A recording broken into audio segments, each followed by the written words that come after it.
नमस्कार, मी कीर्ती गायकवाड. स्वागत आहे आपलं आय न्यूज 28 मध्ये. चला तर मग जाणून घेऊयात महाराष्ट्रातल्या ताज्या घडामोडी. जागतिक आदिवासी गौरव दिन. शासकीय माध्यमिक आश्रमशाळा दोधेश्वर, तालुका सटाणा, जिल्हा नाशिक उत्साहात साजरा केला. शासकीय माध्यमिक आश्रमशाळा दोधेश्वर, तालुका बागलाण, जिल्हा नाशिक येथे जागतिक आदिवासी गौरव दिन मोठ्या उत्साहात साजरा करण्यात आला. सकाळी शाळेपासून मोठ्या उत्साहात कोळीपाडा गावात प्रभात फेरी काढण्यात आली.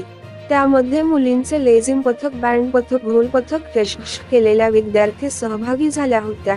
गावातून विद्यार्थी घोषणा देत मंदिराजवळ आले. तेथे क्रांतीवीरांच्या प्रतिमेस पूजन केले व थोड्या वेळानंतर शाळेचे मैदानात गावातील सरपंच, उपसरपंच, पोलीस पाटील, ज्येष्ठ नागरिक व महिला आदी संख्येने माजी विद्यार्थी, शाळा व्यवस्थापन समितीचे अध्यक्ष राजू गातवे, सदस्य दयाराम गातवे, नितीन भाऊ जाधव, बिरसा ब्रिगेड सदस्य यांच्या उपस्थितीत क्रांतीवीरांचे पूजन करून पुष्पहार अर्पण करण्यात आले. या प्रसंगी शाळेचे मुख्याध्यापक श्री आर कापडणीस सर यांनी सर्वांचे स्वागत केले. कार्यक्रमाचे सूत्रसंचालन श्री संजय पगार सर यांनी केले. प्रस्ताविकातून पगार सर यांनी आदिवासी संस्कृती बद्दल माहिती दिली. सर्व क्रांतीवीरांना आदरांजली वाहिली. इयत्ता 10वी-9वीच्या विद्यार्थ्यांनी आदिवासी क्रांतीवीराविषयी सुंदर भाषणे केली.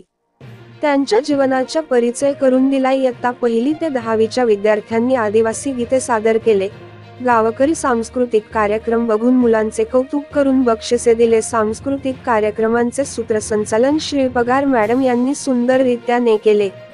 कार्यक्रम यशस्वी करण्यासाठी Jadhav sir, Pawar sir, Deshpande madam, Devare madam, Sanjay दादा, शिंदे दादा तसेच इतर शिक्षक शिक्षिका यांनी मेहनत घेतली. शेवटी वंदे मातरम राष्ट्रगीत घेऊन सर्वांचे आभार मानून संजय पगार यांनी कार्यक्रम समारोप केले.